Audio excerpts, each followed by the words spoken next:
नमस्कार, स्वागत है आपका इस बुलेटिन में और मैं हूं आपके साथ अवंतिका श्रीवास्तव। सबसे पहले रुक करेंगे देवास का। बड़ी खबर है, खाते गांव में कार से 40 लाख कैश बरामद किया गया है। हरदा से इंदौर की ओर ये कार जा रही थी। रकम से जुड़ी सही जानकारी न मिलने पर रकम जब्त कर ली गई। आपको बता दें कि मुखबिर की सूचना पर नेमावर पुलिस ने इस कार्रवाई को अंजाम दिया है। पुलिस ने आयकर विभाग को एक पत्र भी लिखा है।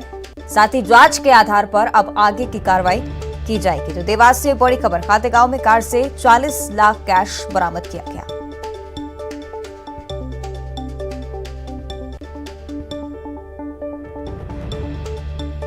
इस कैश की तस्वीरें भी आपको दिखा रहे हैं, जो कि एक कार से बरामद किया गया है। 40 लाख कैश है। रकम से जुड़ी सही जानकारी न मिलने पर रकम जब्त कर ली गई है और अब आयकर विभाग को पत्र भेजा गया है। जांच के आधार पर अब आगे की कार्रवाई की जाएगी।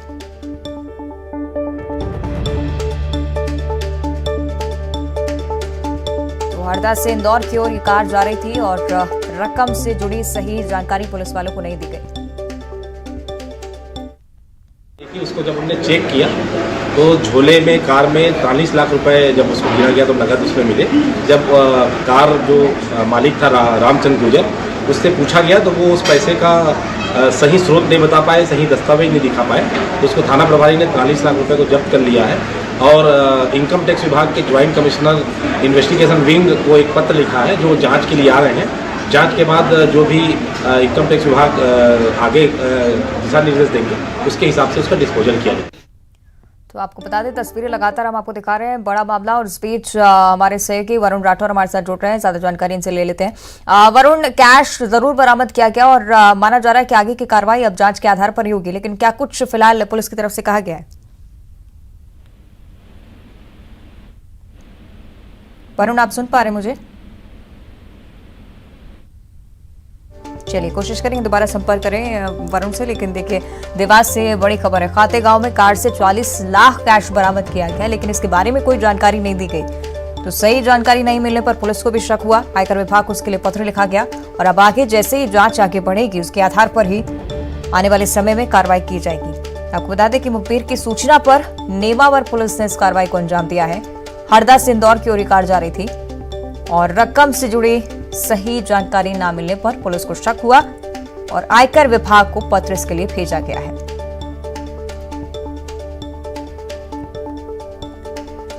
आपको बता दें कि जांच के आधार पर आगे की कार्रवाई की बात पुलिस की तरफ से कही गई है। हालांकि इसके बाद ही कुछ साफ हो पाएगा कि 40 लाख कहां से आया, साथ ही किस मकसद से इंदौर की ओर ये कार जा रही थी। तो रकम से जुड़ी सही जानकारी फिलहाल पुलिस को नहीं दी गई है। इसके बाद आयकर विभाग को पत्र लिखा गया है। जांच के आधार पर आगे की कार्रवाई की बात कही जा रही है। तस्वीरें लगातार आपको दिखा रहे हैं। ये बैग कार से बरामद किया गया है। 40 लाख कैश इसमें है। फिलहाल पुलिस के कब्जे में पूरा बैग, और जब आयकर विभाग की तरफ से कोई जवाब आता है, उसके बाद ही मामले में आगे की कार्रवाई की जाएगी। तो हरदा से इंदौर की ओर ये कार जा रही थी और देवास में मुखबिर की सूचना पर नेमावर पुलिस ने इस कार को पकड़ा, तलाशी ली गई तो 40 लाख कैश बरामद किया गया। एक बार फिर कोशिश करेंगे, संपर्क करें वरुण से। वरुण, क्या कुछ जानकारी इस मामले पर? जी बिल्कुल, बता दूं कि ये खातेगांव विधानसभा के नेमावर में मंगलवार को पुलिस ने वाहन चेकिंग के दौरान एक कार चालक को पकड़ा था, जिसे 40 लाख रुपए से अधिक रुपए बरामद किए थे। ये देखकर पुलिस के भी होश उड़ गए कि इतने अवैध रुपए व्यक्ति कहां से परिवहन कर रहा था। उसके पास पुख्ता दस्तावेज नहीं होने के कारण पुलिस ने उसे जब्त कर लिया है। फिलहाल हरदा से इंदौर परिवहन वह कर रहा था और इसका स्पष्टीकरण नहीं दे पा रहा।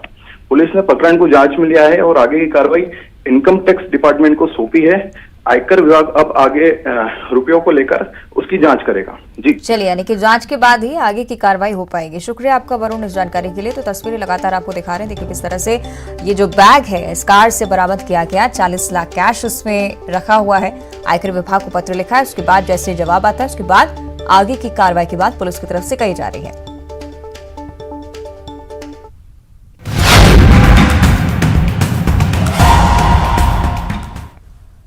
और चलिए बात करेंगे पीएफआई के खिलाफ बड़े एक्शन की। पीएफआई पर केंद्र सरकार ने बड़ा एक्शन लेते हुए इस संस्था को गैर कानूनी करार दिया है, साथ ही इसे 5 सालों के लिए बैन कर दिया गया है। तो 5 साल के लिए ये संस्था और इसकी सहयोगी संस्थाएं बैन कर दी गई हैं।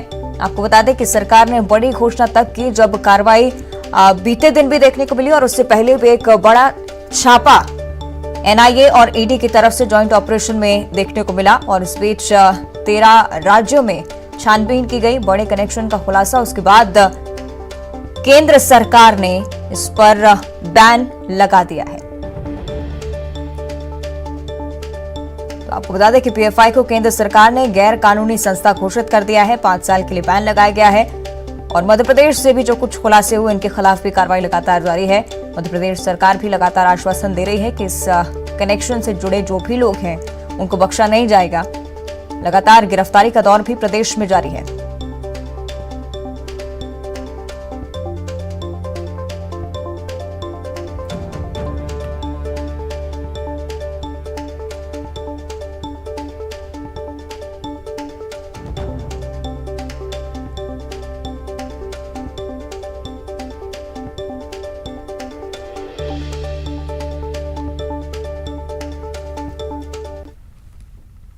और अब इंदौर से बड़ी खबर, पीएफआई पर प्रतिबंध लगते ही कार्रवाई का दौर शुरू हो चुका है। एमपी पुलिस और इंटेलिजेंस विभाग ने इंदौर में पीएफआई ऑफिस की सुरक्षा बढ़ा दी है।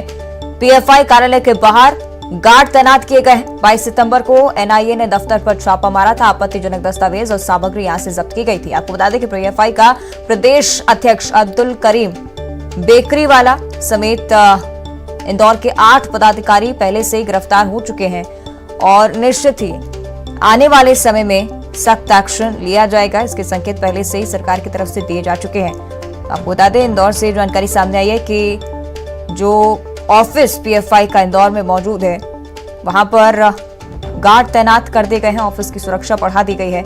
22 सितंबर को एनआईए ने दफ्तर पर छापा मारा था। आपत्तिजनक दस्तावेज यहां से बरामद किए गए थे। और इधर उज्जैन की अगर बात करते हैं तो पीएफआई का ऑफिस यहां पर भी सील कर दिया गया है। तोपखाना स्थित शफी रेसिडेंसी में कार्रवाई की गई है। महाकाल थाना क्षेत्र में ये बड़ी कार्रवाई, भारी पुलिस बल मौजूद है, लगातार छानबीन की जा रही है। और जब यहां से भी कुछ आपत्तिजनक दस्तावेज बरामद हुए तो एक्शन लगातार देखने को मिल रहा है।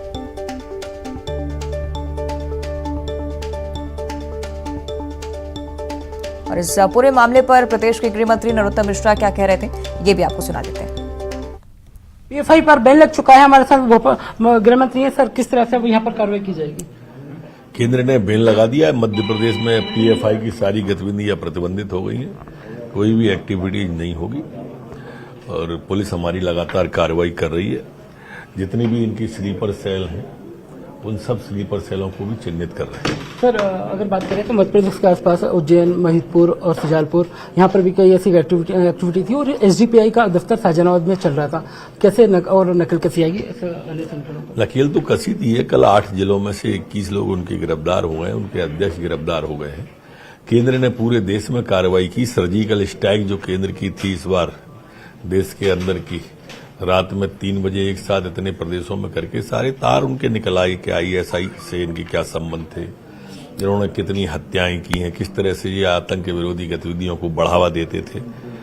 ये सारी चीजें आप तो आई गई हैं, गजट नोटिफिकेशन में आ गई।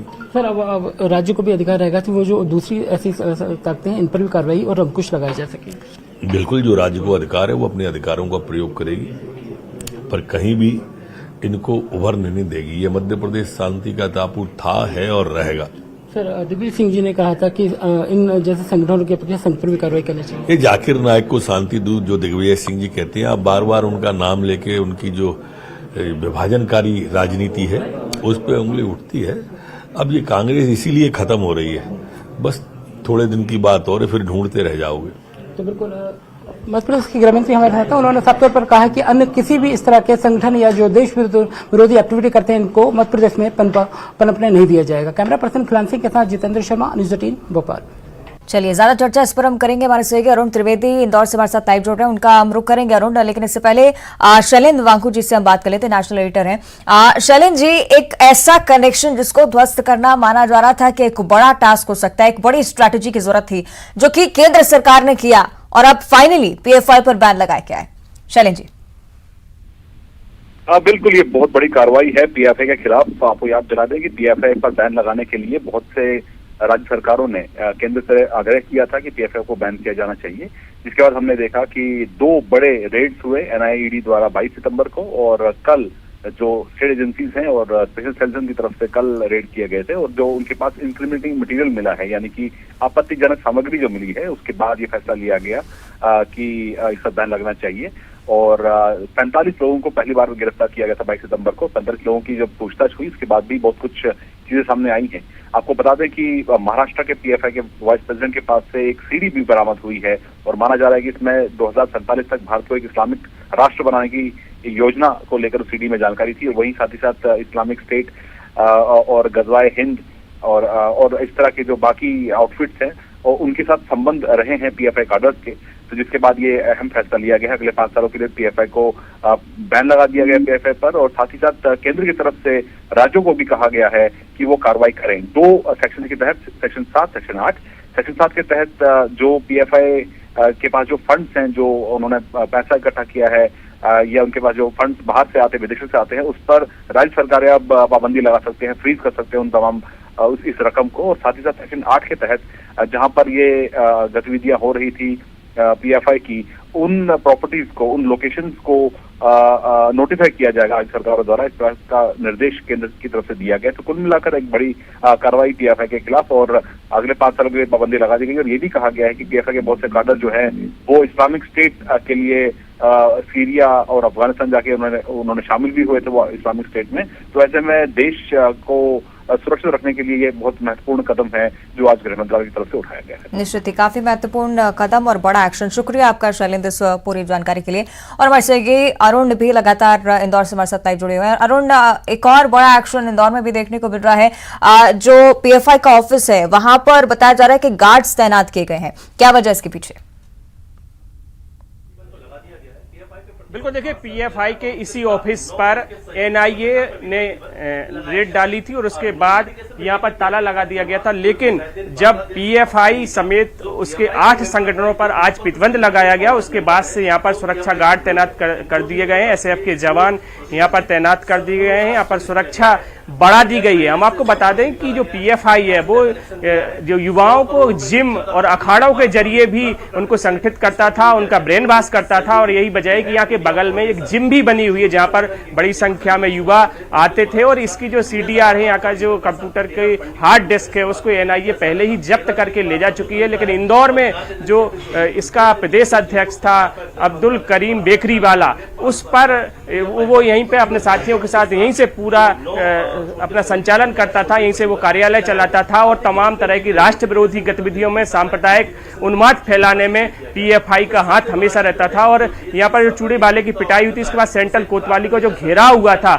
उसमें भी पीएफआई का हाथ सामने आया था। और उसके जो एक आरोपी था अब्दुल रऊफ, उसको भी जिला बदर यहाँ से किया गया है। लेकिन भोपाल में रहकर भी इसी तरह की गतिविधियां वो संचालित कर रहा था। खरगोन में जो दंगे हुए उसमें भी पीएफआई का हाथ सामने आया था। और इसकी जो टेरर फंडिंग है वो विदेशों से भी फंडिंग हो रही थी। साथ ही जांच एजेंसियां तो ये भी बता रही हैं कि आईएसआईएस और बांग्लादेश का जो आतंकवादी संगठन जेएमबी है उससे भी इसके तार जुड़े हुए थे। तो इंदौर की अगर बात की जाए, इंदौर, उज्जैन और पूरे मालवा निवाड़ में ये पीएफआई की गतिविधियां संचालित थी। और इस एक तरह से गढ़ यहाँ पर बन चुका था, क्योंकि अधिकतर जो पदाधिकारी हैं वो इसी इलाके से पकड़े गए हैं। कल भी जो छापामार कार्रवाई उसमें 35 लोग टारगेट पर थे, लेकिन 21 लोग ही पकड़े गए, जब बाकी के लोग भूमिगत हो गए। हम आपको बता दें कि जब ये यहाँ पर पूरे चूड़ी वाले का जो कांड हुआ था, सेंट्रल कोतवाली का घेराव हुआ था, सेंट्रल कोतवाली पर हंगामा हुआ था, उसके बाद एक विशेष क्षेत्र में कुछ पोस्टर भी लगाए गए थे। उसके बाद 60 लाख रुपए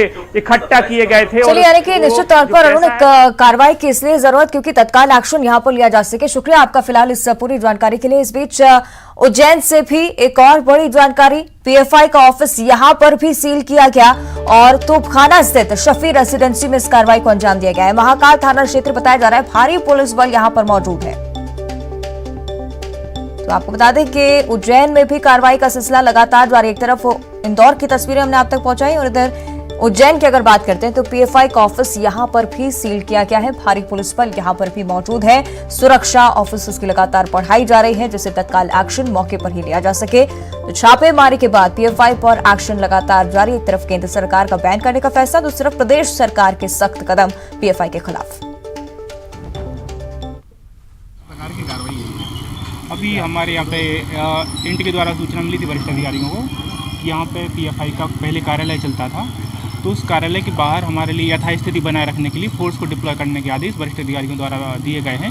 इसके तहत यहाँ पे हमने QRF डिप्लॉय किया है, प्लस जिला बल के जवानों को तैनात किया है। अभी माननीय कलेक्टर महोदय और एसपी महोदय आने वाले हैं, उनके जैसे भी निर्देश होंगे वैसी कार्रवाई की जाएगी। सर यहाँ पर पहले कौन रहता था, किसने जो है रेंट पे लिया था इसे? यहाँ पर ये जो भी डेवलपर था उससे तस्लीम बेगम के नाम पर ये अलॉट हुआ था और उन्होंने बसीम खान को इसको किराए पर दिया था। उसके द्वारा रेजिडेंस बनाने के लिए इसको किराए पर लिया गया था, लेकिन आजू बाजू रहने वाले किराएदारों से जो हमने बात की उन्होंने बताया है कि यहाँ पे एक ऑफिस चलता था और वो कभी कभी खोलते थे, कंटिन्यू बेस पर नहीं खोलते थे, हफ्ते में एक आध दिन खोलते थे और कुछ गैदरिंग होती थी, उसके बाद वो लोग चले जाते थे। ये अभी हमारे लिए जानकारी यहाँ के रेजिडेंट जो भी किराएदार हैं उन्होंने दी है। दस्तावेज प्राप्त हुए? अभी हमने जो दूसरे ठिकानों पे दबिश दी है वहाँ से कुछ आइडेंटिटी कार्ड प्राप्त हुए हैं और अभी यहाँ से हम लोगों ने अभी सर्च अभियान करना बाकी है। आगे बढ़ते बात करेंगे भिलाई की। भिलाई स्टील प्लांट के कर्मचारियों का प्रदर्शन लगातार देखने को मिल रहा है। आपको बता दें कि त्योहार से पहले बोनस भुगतान की मांग कर्मचारियों की तरफ से उठाई जा रही है। जॉइंट ट्रेड यूनियन प्रदर्शन कर रहा है। आपको बता दें कि 8 मजदूर संगठन प्रदर्शन में शामिल हुए हैं। ये देखिए तस्वीरें भिलाई स्टील प्लांट की। कर्मचारी लगातार बोनस की मांग को लेकर प्रदर्शन पर डटे हुए। 8 संगठन इसमें शामिल हैं। मजदूर एकता जिंदाबाद।